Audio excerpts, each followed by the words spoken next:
This is the Chasing Tomorrow podcast with Joe Gagnon. We bring you captivating conversations that will inspire all of us to go after our own version of a high-performance life. Hey, welcome to the Chasing Tomorrow podcast. You have your two favorite people here, of course, Joe and Sean. I've been talking for a little bit. Sean's been out doing, 100 different things. I was riding my bike on 200 miles of gravel and life and so on. So thought a quick catch up, see what's happening beginning of the summer, 90-degree days, lots of fun things to go do. Sean, it looks like I don't even know if I can keep track of what you do. You do so many different activities. It's like different, like Instagram, if nothing else. Oh, this is how I know what Sean's up to. So how are you doing? How are you feeling? I think you're back in Denver. How's life? Well, congrats on the 200-mile bike ride, Joe. That's awesome. I did a 62-mile bike ride, so 20% maybe of that, and that was solid enough for me. But yeah, I'm feeling very energized. It's funny with my nomadic lifestyle, I bounce around different environments. This environment is one that is very social for me. Oftentimes, Emma and I are in a place where we don't know anyone within a couple hundred miles. So every day after work is maybe take a walk and read and cook a dinner. It's been the opposite. We've been doing stuff every day after work, which is really exciting right now for me. It really is. It makes me think which one I like more, how to find that balance. And I think balance is the word, right? Because at the end of the day, either one can tire you out. Yeah, I think that the Denver area, as a lot of people have found, you can be an active person anywhere in the world, right? So it's not a judgment. But there are places where there's a higher propensity to that. And I always felt like the cool thing about the Denver area was if you want to be active, you can be, and you'll be invited to more than you'll have time for. And it's the only place I've ever found that. I've never found a place where you get more invites to do something. Oh, you want to go on a hike? You want to go on a run? You want to do a race? You want to do that? Like it's just like constant and very energizing. So I think you have found the reason why a lot of people have decided to move to the Denver area over the past 10 years. So who knows? Maybe you'll end up putting down some roots there at one point in time. We've been talking about it. Yeah, it doesn't have to be forever, but it could be for a while and see what comes of that. It certainly, if you're going to be in the health and wellness space, it does give you a nice audience community. And then the other thing that's nice is that you can also help and support people who want to move in that direction, which is what you do all the time. So I yeah, mean, how did you didn't do your 62 miles in Denver? How did you like riding a bike for that long? Because you've been mostly running for long distances. yeah, very interesting, actually. I loved it. I loved it so much that if I wasn't scared, we started living on the road with bikes and they got stolen like month 5. So I'm just not, because sometimes my car's parked outside every day for 4 months. Yeah. And that's where I can keep it. So I want to get a lot more into biking. I really enjoyed it. I wish I had like those padded shorts. That was the only that was the only downside. It's interesting. I didn't get on a bike. I haven't been on a bike once in 4 years since my bike was stolen. And we did this 100 kilometers at a pretty good clip. And it was, I mean, obviously from like a just like a pure muscle and conditioning standpoint, I'm in good shape, but there's more skill set. It was interesting to see how much running helped. I really wasn't sore the next day. Like it wasn't overly exhausting. And it made me realize how important cross training is because it's going to work one way, it's likely going to work the other way. So days that I want less beating on my body, maybe get some long zone 2 in on a bike is something I'm really interested in exploring. Yeah, I think the biking does. I wouldn't say that one makes you fast, like doing than the other, but it just makes you a more complete athlete. I mean, sort of why the Ironman stuff is fascinating because you got to force yourself into the transition between one muscle group and another. The first time you do Ironman, you get off the bike after 112 miles and you got to run marathon. Oh, these legs don't work like that, but Yeah. they get there. They get there. Yeah, I think that the longest I had ever ridden before the Unbound Gravel was 204 miles. And so this was 202 miles. And that I've never done 200. Well, and it was, I'd say 198 were gravel. There was really very little connector roads that connected one piece to another. By the end, your hands really hurt, your neck and shoulders hurt, all of that from so many hours. So, like 100 miles on the gravel would have been just felt, wow, this is an amazing day. The 200 was back to sort of an ultra endurance kind of activity. You have all of the So the finesse of trying to take a bike that a mountain bike might be better on the terrain and use a sort of a semi-modified road bike, the idea of a tubeless tire which reseals if you get a puncture, which happened to me and my friend. Oh, Oh yeah, I put a hole in my front tire, but we ran tubeless, which means you have this no tube and you have a sealant within the tire that actually seals up the hole in real time. It does let some air out, of course, but can keep riding and keep filling it up with air. And so that really helped. It was, yeah. Kansas isn't flat. I found that out. Thought it you was. know, the, I feel like nowhere flat. Like as Wisconsin's flat, there were some big climbs, and I guess big is relative. Yeah, the leg buster stuff, which is the up and down and up and down, that's harder than if you got on a really big 4,000 foot climb and just rode that straight for a while, get into a bit of rhythm. So it was fun to be back on the bike, biked more than I've run in my lifetime. So I'm pretty good with sitting on a bike. I like the feeling. Nutrition, my God, I don't know if I'm ever going to be more convinced about how important nutrition is across any ultra endurance activity. One of the things that I've been figuring out, which a lot of other people are figuring out, is that if you're going to do something that's going to go on for more than, let's say, 4 hours, you got to also be eating in hour one, not just starting in hour three when you start to get hungry. You have to start conditioning your body to know that calories are going to just keep coming in. And so it isn't, oh, let's wait till hour four or hour six. Now I'm hungry, because we've moved most of the blood out of our stomach and into our extremities because they're going to be used, arms, legs, whatever. And so you got to keep the system knowing food's coming in. So I did a little bit of a better job, but there's some funky things you find out, like ride on a bike and the light is in front of the bars at nighttime and your food is behind the bars and you can't see the food and say, oh, I guess I better stop and try not to fall while I'm riding on gravel, and the complexities of that. So sometimes having enough wits about yourself that says that a 1 minute stop to eat is better than either falling or not eating. And so these were good lessons to learn along the way, and just a good reinforcement of ultra endurance has a lot of similar attributes, whether it's biking or running or anything else for that matter. I was in a kayak just the other day, going for a while and thinking, oh, this reminded me of my 15-hour canoe trip, ultra endurance. Like, what does it feel like to continue to do the same motion over and over again? Where do the blisters develop? How do you keep eating? How do you keep going? So it's good. Yeah, it was fun. Unbound gravel, beautiful, hard to get in. Everyone goes there now. It's like the gravel race in the US. So I was Yeah. sort of excited to be there. What was the total time? Well, the total time elapsed was 17 hours. We had about an hour worth of stopping because of the That's guys that's with that's reasonable. like the aid station stuff, and then there's times where someone feels stronger than the other. So I was with another guy and we committed to starting and ending together. So we were going to be dependent. But yeah, long enough time to be out there. Started off nice, then it got hot, and then drink a lot.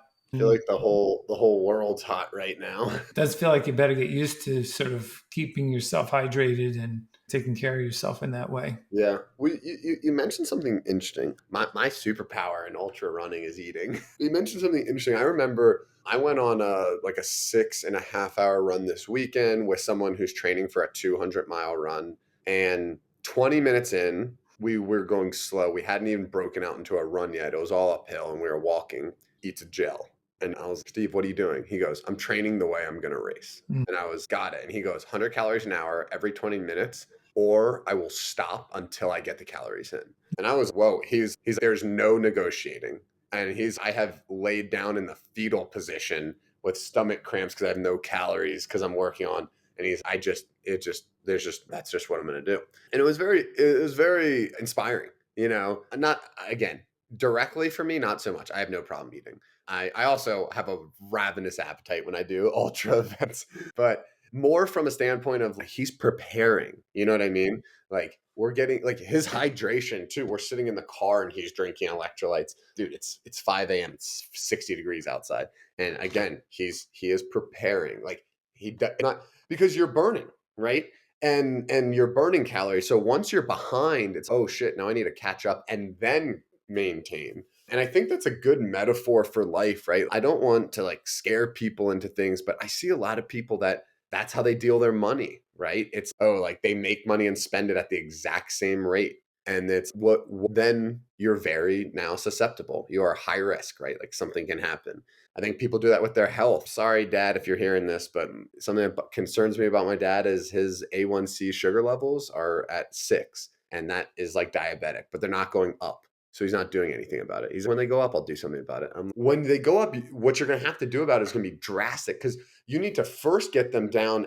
First, you need to stabilize them. Then you need to get them down. Like they're going up. It's, if a sink, if your house is flooding, right, and something is, there's water pouring in, it's, if you just start mopping and you don't go stop where the water's coming from, it's like you're just mopping. I guess I'll have to mop for the rest of my life, And so you're putting yourself in a position where you're going to have to mop and stop at the same Yeah. time, which is obviously a challenge. I think that so the intuition of our experience may not guide the right actions we need to take, and so we actually have to become more informed. I think, which is the point of all of this, is to be informed so that you understand what's going on, so that you can do something about it. Right. So if you're sedentary, then you need to eat a certain way. If you're very active, you need to eat a certain way. Fueling matters. And to your friend, actually, I found that as many calories as you can sort of tolerate, which you tolerated, I bet you were doing 600 calories an hour in Joshua Tree.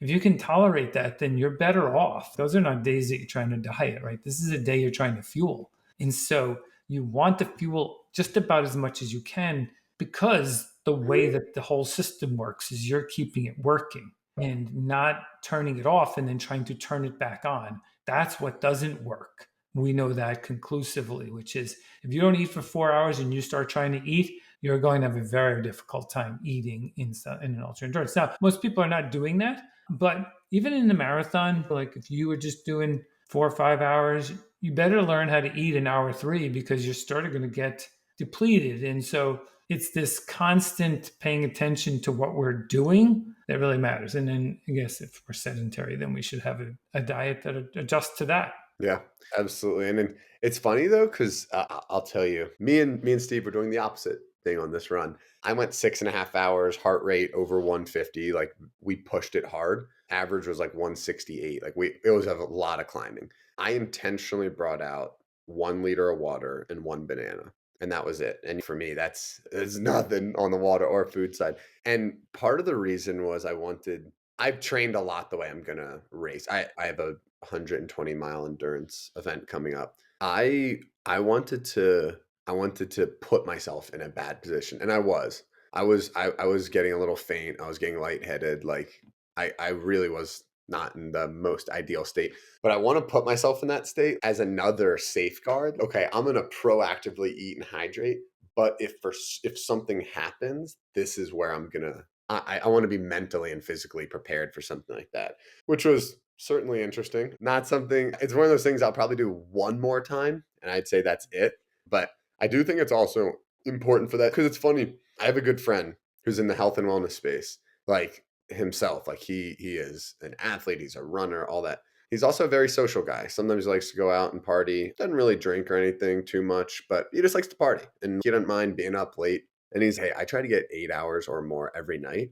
But I pride myself on, if I get 2.5 hours, I can operate the next day. And I think there's it's at a point, it's like we're building these good habits so we can be invincible. And it's like, if you are a slave to your good habits, at a point that becomes a crutch. It's like, oh, I'm only happy if I get my exercise in. I only have energy if I sleep 8 hours a night and eat clean. And it's like it's so interesting, right? Because like it's just another level of like safeguarding your emotions, your health, your energy, and all of that.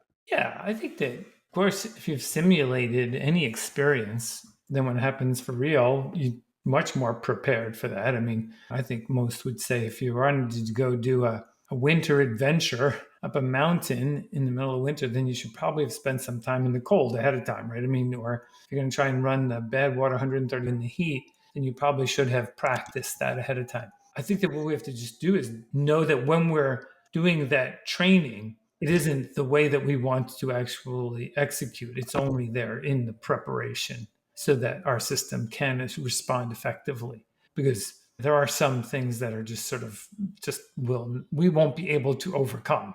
If you become dehydrated, that is a problem. If you are calorie deficient, we used to call it bonking, you will have a very uncomfortable circumstance. So, but understanding that and being able to do something with it, it's like a bit of the way the Navy SEALs operate, right? They throw them in cold water and make it pretty darn miserable so they know how they react to that. It's not like they want to always be in that. No one likes that. But now they said, oh, okay, I can survive this. So it's a good technique.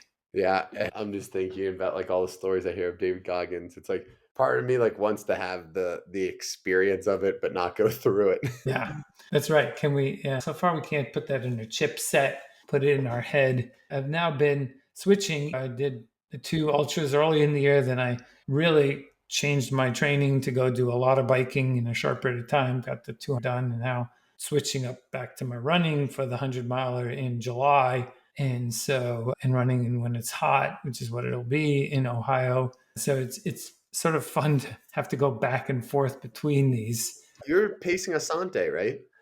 He's in October for the Hennepin 100. Yep. Yeah. It's fun. Yeah, he's a pretty stout dude too. So Oh my God, he's so unbelievably in shape. Doesn't think he is. He's I don't let's say he's like 5 months before it running 50 milers or whatever. I don't think I'm gonna be able to finish him. I think you'll be fine. yeah, I don't think finishing is the problem. I think that it's how you finish. It's sort of a little bit of once you get over 20 hours, it's sort of a somewhat unpredictable. So that's when you want to be out there helping people Yeah. so that you can remind them, hey, you should be eating, drinking. Let's sit down for a minute. Let's not like go off the side of the trail. Yeah. But yeah, no, No, that's I fun. I I completely understand. Joe, I know we only have a few minutes here. I wanna do something fun. I have a couple rapid fire All right. short questions I wanted to ask you. Sure Just thing. things I'm thinking.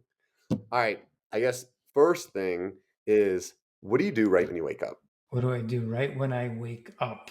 Wow, that's a good question. It's almost always very practical. Yeah. I end up in the bathroom quickly, but I also just think about the day and what my plan is for the day. So I do a quick checkpoint so I can prioritize what's important to me and make sure that that happens. What are you reading right now? Oh, there's a book I like called in the middle of called Unreasonable Hospitality.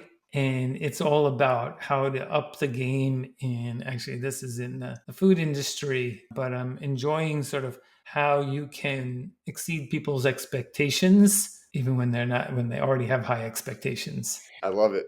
What's the biggest thing that you're working on right now towards like training, nutrition? So yeah, what's the biggest thing that you're working on right now with your training and nutrition?